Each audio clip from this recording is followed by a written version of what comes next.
This video is not for whales and dolphins, but actually, it could be, more so than usual. So if you don't know your whale from a goldfish, you're in the right place. Average Luck Gamer here, and today we're going to do something different. I've been seeing some comments from people who seem to be new to gacha with Zenless Zone Zero. So here's the plan. Let's start from the top and give a beginner's guide to the game, covering some basic info, and if you've played for a while, there might still be things you don't know, so do consider hanging around. Plus, I'm going to try and talk as though you're a friend who's asking me about getting into Zenless Zone Zero and had specific questions around stuff, and less proper and official-like in it. So we'll try and keep it light and fun, is what I'm saying.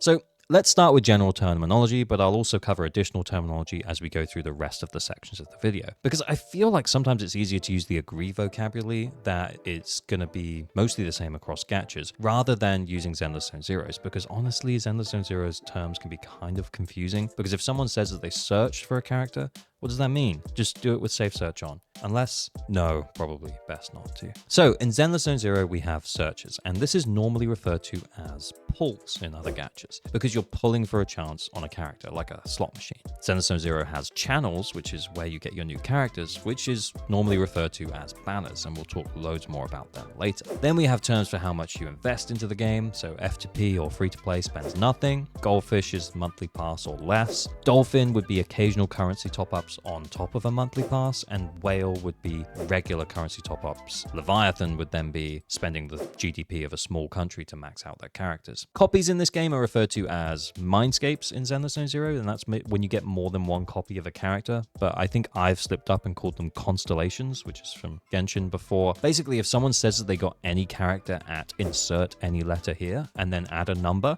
that means they're talking about constellations, mindscapes, so the number of copies that they have of that particular character. Then if they also add another letter followed by a number, then they'll be referring to getting the signature weapon for that character, and don't worry, we'll talk about weapons in a moment, and potentially any additional copies of that weapon they could also be referring to. Now in Zenless Zone Zero, they'd use a letter like W for the Wenjin, or R for refinement, and that should sound something like, "Ah, yeah bro, I whaled out and I got cake yuan at M2 R1.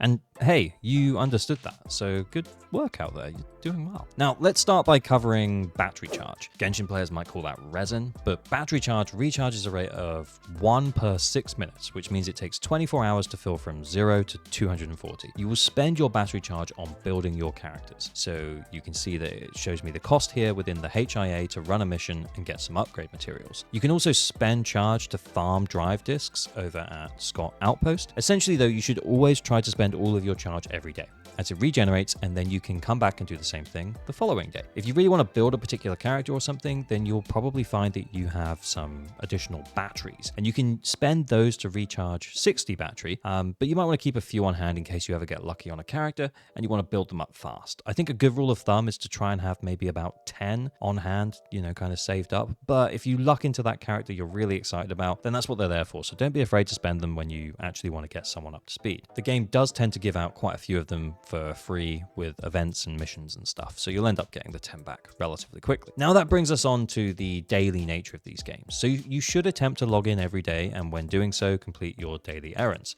which you may hear other people call commissions. It's the same thing. These are generally pretty simple in Zenless Zone Zero. Open your shop, get a scratch card, spend some battery, have a coffee, which gives you 60 additional charge, so you should always do that. You'll net some polychrome, which is your earnable currency from wrapping up those commissions. Now, I've mentioned doing these things daily, but if you don't have the time to log in daily and you'd rather just play once or twice a week, then that's also totally fine. The game doesn't need to take over your life. Just play it when you get the time to. It just means that you will make slower progress than someone who's able to log in every day, because the game is kind of built in a way to keep you coming back every day, because then you're more likely to spend money and stuff. So on that note, currency. Now, this is building on a prior point where I mentioned this game and other gachas can be a little bit predatory, and they do that here by giving you a whole bunch of different currencies. So you get confused about the worth of things in the game, and therefore making you more likely to spend real money. Okay, so let's start simple and work our way up. So you get polychrome from completing errands and quests, and that's the currency that you'll use to get characters. But you don't spend that currency directly. You have to buy a tape, which then lets you do a pull for the character. Now you can also buy monochrome, which is not polychrome,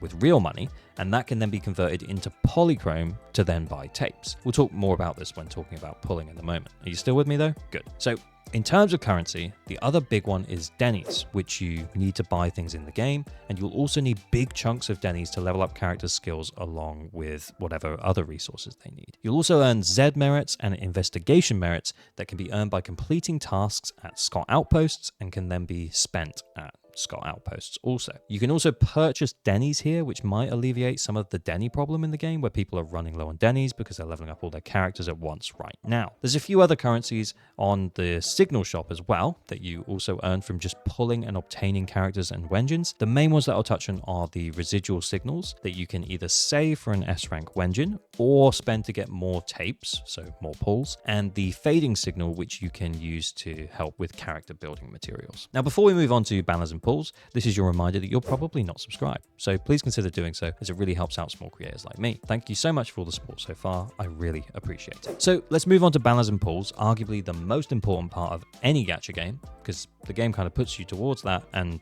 that's how they make their money. So how do they work? Well, there's 2 banners and 2 tape types for pulls on their respective banners. We have encrypted tapes for the limited banner and master tapes for the standard banner. Now the game will convert your polychrome for you. So if you want to do either a single or a 10 pull, you don't have to drop into that menu I showed you earlier. It's 160 polychrome per pull, and that's 1600 polychrome for a 10 pull. And this is the same across the limited banner and the standard banner. So let's define what they are first. What is a limited and a standard banner? Limited banners are the ones with the new character on. They take the encrypted tapes, the multicolored ones for the pulls, and the standard banner is the one with all the standard characters, and this one takes master tapes, the black ones. The standard banner characters are the 6 S ranks that launched with the game and the ones that you can choose from once you've made 300 pulls on the standard banner. And to reiterate, the conversion for both of these is the same at 160 polychrome per pull. It's also the same for the weapon banner, which will contain the signature wenjin for the limited banner character.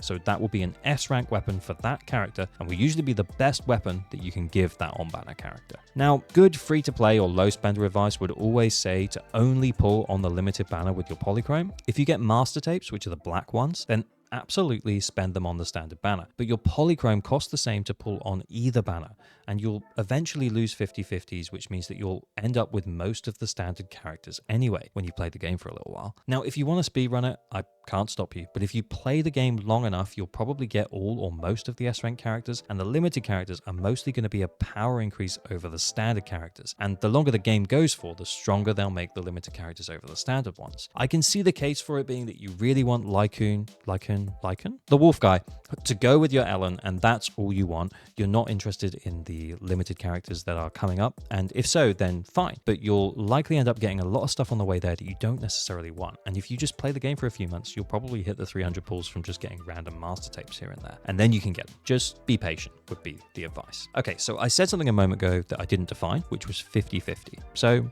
now we have to talk about it. So we made it to the gaching, kaching, not that kaching. Let's talk pull rates and pity. So if you pull on the limited banner, you have a 50% chance to get the character within the first 90 pulls. Now, if you lose the 50/50, you'll get either a standard S rank character or a standard S rank weapon, and that counts as a lost 50/50. But losing the 50/50 means that the next time you pull an S rank on the limited banner, you'll be guaranteed to get the on-banner character. So right now that's Qingyi, but the guarantee could be saved for any future character. So your bro might say, oh, I lost the 50/50 to Qingyi, so now I'm going to save my guarantee for Caesar. And now that makes sense to you. Congratulations. Now, in terms of chance, there's a 0.6% chance to land an S rank on any single pull on the banner, and this chance increases as you get to higher numbers of pulls and is referred to as pity. When you get to 74 plus pulls, this is referred to as soft pity, as the chances of pulling the character start to increase from the 75th pull until you get an S rank character eventually. If you get unlucky and you have to go all the way to 90 pulls, then that is referred to as hard pity, because the game has to give you an S rank character at 90 pulls. You may also hear people saying that they're on 30 pity or something like that, and that basically means that they've made 30 pulls on the banner at that point. A ranks have different pull chances, and you'll see that A ranks are guaranteed once in every 10 pulls, but there is a chance that you can get more than one. You'll note as well that on the limited banner, it boosts 2 A rank agents to raise your chances of getting those agents. Right now we have Corin and Billy on banner, and it's a 50% chance to get those agents, or a 50% chance to get any other A rank. Now let's touch on a tiny bit of future account account planning here. If a character that's coming up really appeals to you, then the best advice I could give would be to try and save 20,000 polychrome, which is 125 pulls. This won't guarantee the character, but it will give you a pretty good starting point, as it lets you take the 50-50, and then if you won, great, and if you lost and got the S rank around soft pity, then you should still have around 50 pulls to spend. Then you can check your residual signals, and you might get a few more pulls, and then you probably only need to obtain another 30 or so pulls to get the character you want, with the guarantee that you have, and you should be able to get that while the character that you were waiting for is still on the banner. So that's a good rule of thumb to give you something to aim for your saving, so that you're good to go when your next favorite character comes out. Now, in terms of the weapon banner, most low spend players will tell you to stay away from the weapon banner, as it could cost a bunch of pulls and leave you in a position where you spend almost as much as you would on getting a character to get the weapon. The pity is a little lower, with hard pity at 80 pulls instead of 90, and it's a 75-25 instead of a 50-50. So a 75% chance to get the weapon. If you fail the 75-25, then you'll have guarantee on the weapon in the same way that you do on a character. It's weird, but I've seen at least 2 comments from people saying that they got the weapon and then ran out of polychromes to get the character, which is weird. The weapon, the engine, is for the character. So this is starter advice, but pull the character first and then see how many polychromes you still have, if you still also want the weapon. Now, for gacha vets who want Chingy's weapon to use on Ambi, you clearly know what you're doing, and this point doesn't apply to you. It's for newbies who are misspending their polychrome. Lastly on banners then, I should also mention the Bamboo banner. Now, you get boopons from just playing the game, and you can spend them on that Bamboo banner. Bamboos are cute creatures that help you out in battle, but they aren't controllable by you. You can select the S rank Bamboo that you want, and it's the same deal as the weapon banner with 80 hard pity. Now, I'm going to touch on drive discs briefly, but if you want to see a full drive disc guide, then let me know in the comments down below, as I think I could probably talk for a little while, but let's keep it basic and simple. Drive discs might be referred to as relics or artifacts from other games, but they mean the same thing. And you slot them into your character to give you specific stat buffs. This is where a lot of players will spend their time once they've got their characters all leveled up to try and get better and better pieces. But don't farm for them until you are over Internaut level 40, but you can maybe get away with it at 35 if you're struggling and you feel like you need the boost from them. Farm for the right set for your character, and it's normally pretty straightforward. There's not that many stats, and clicking on the recommend button will show you what other players are running. It's not always perfect, but it's a good place to start to indicate what you should be running, and normally you'll want to buff damage for your damage dealers and so on. It's not terribly complicated. You'll be fine. Also, try to get the set bonus from your main 4-piece set and get correct or at least helpful main stats. The Zenless Zone0 calls them base stats on 4, 5, and 6, those slots on the right side, because especially early on, you don't need to worry about substats, which are the random stats. That'll come later when you're perfecting your characters. Talking of perfecting characters, Mindscapes. So this is copies of characters.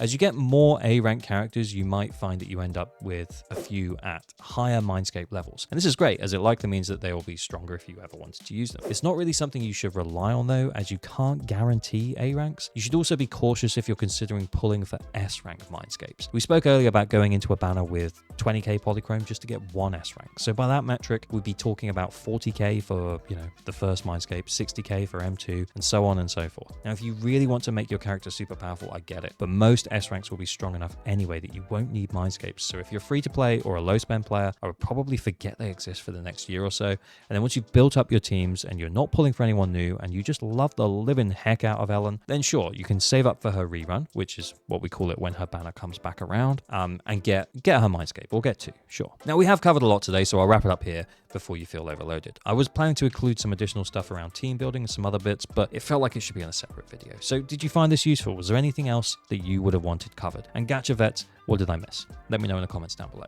If you're interested, another video of mine should pop up now, and now that you've had the primer, you're probably good to go, dude. So well done, go ahead, click on it. Lastly then, remember to pull responsibly and to like and subscribe for better than average luck on your next pulls. I'm off to bed now because this is the longest video I've made, and I'm quite sleepy. Bye bye bye.